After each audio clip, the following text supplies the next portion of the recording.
Hello, this luckiest maths teacher in the world. Thank you so much for tuning in as we go through quadratic equations. Now, you would have had much experience with linear equations, something like, 4x plus 4 equals 0 or whatever. So that's a linear equation because it's just got one x. Now, the way we solve that, we undo everything that's been done to x, and then we get our answer. But with quadratic equations, they're totally different and we need to approach them in a different way. So rather than having just one x, we have an x squared term. That's what makes it a quadratic equation, that it has an x squared term. Now the goal here is still the same. We want to find a solution. We want to find a value that we can substitute for x that makes this equation true. The way we do it, however, is different. Another thing that's different is that there are sometimes two solutions. So there could be one or two solutions for quadratic equations. I will point out there are some quadratic equations that have no real solutions, but we won't be looking at those. So sometimes there will be two different numbers that you can substitute for x to make the statement true. Now our process is always the same when we're doing these. What we do is, if it's not done already, we factorize and then we use the Null Factor Law, which I'll go through in a second. Okay? So I'll start off. The easiest types of quadratic equations you're going to get are already factorized. So let's say we have something like x outside of x minus 1 equals 0. So remember, no operations written, it's actually a times. So this is already factorized, so we just need to apply the Null Factor Law. So the Null Factor Law says that if you have two things, that I'll just call them a and b, and they multiply to give 0, either the first thing equals 0 or the second thing equals 0. Okay, and that makes sense. If I tell you two numbers multiply to 0, one of them must be 0. Otherwise, they will not multiply to 0. And that's how we're going to solve these quadratic equations. So here, in our question, it looks a bit different, but I've got something times by something equals 0. So either the first thing equals 0 or the second thing equals 0. Now, x minus 1 equals 0 is just a linear equation. We solve it just like we've done with linear equations a million times. We undo what's been done to x. So this equation here has two solutions, x equals 0 or x equals 1.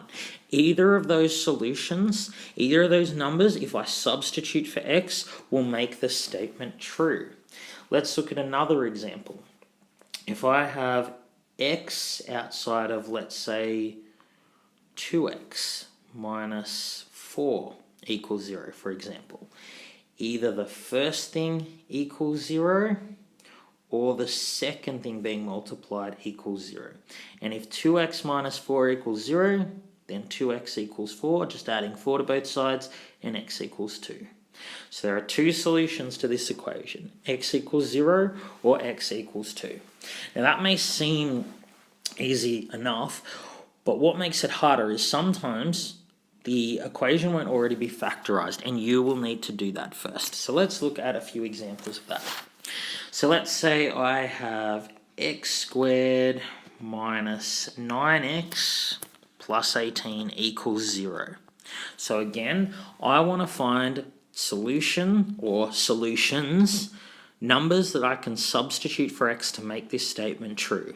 I don't subtract 18 from both sides and then divide by minus 9 or whatever. That's not how I solve quadratic equations. This is a quadratic equation because of the x squared term. The way I solve it, first step is to factorize, just like we did in previous lessons. So I know I'm going to have my brackets. So x goes in both brackets, and then I need two numbers that multiply to positive 18 and add to negative 9. So go through factors of 18. Of course, they have to both be negative numbers because they add to a negative. So negative 18 and negative 1 doesn't work. Negative 9 and negative 2 doesn't work. They add to negative 11. Negative 6 and negative 3, well, they do multiply to positive 18 and add to negative 9. So therefore, I've factorized it. So when I factorized it, it becomes easy. Either the first thing equals 0, so if x minus 6 equals 0, x just equals 6, or the second thing equals 0, in which case x would equal 3. Okay, how easy is that? I'm going to go through a couple more examples just to make sure we've really got it. Okay, so let's look at the equation that I gave you at the very start. So x squared minus 4x plus 4 equals 0. So first step, I need to factorize. I need to find two numbers that multiply to positive 4 and add to negative 4. So, of course, again, the numbers are going to have to be both negative. Now, in this case, it turns out it's the same number, negative 2 and negative 2. Negative 2 plus negative 2 gives negative 4, and they multiply to give positive 4. So here, I only have one solution. If this is true, x minus 2 must equal 0. So x must equal 2. I don't need to worry about this equaling 0 because it's the same thing as the first bracket. So the only solution here is x equals 2. As I said before, sometimes there is one solution, sometimes there are two solutions.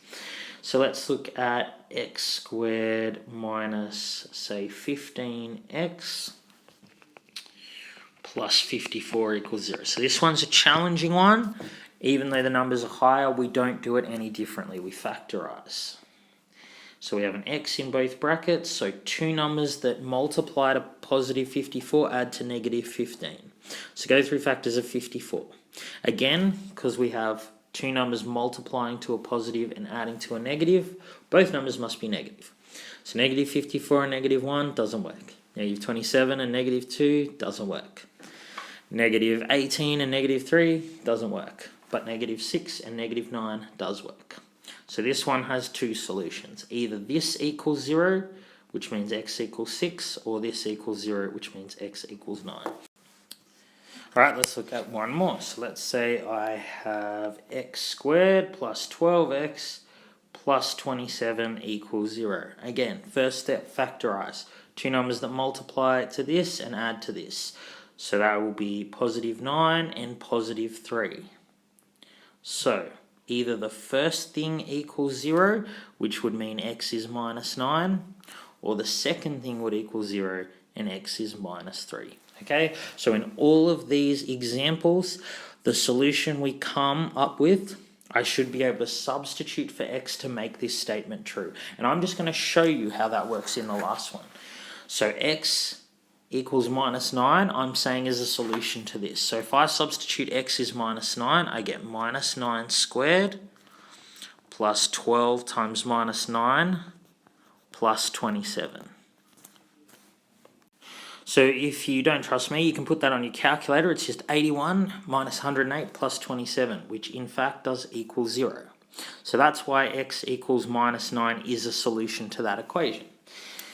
Let's try the solution x equals minus 3. So x squared plus 12x plus 27. So that just equals 9 minus 36 plus 27, which also equals 0. And that's why x equals minus 3 is a solution. So you can check your answers without even needing to ask your teacher. Alright, I hope you got something out of this video. This has been the luckiest maths teacher in the world. Have a great day.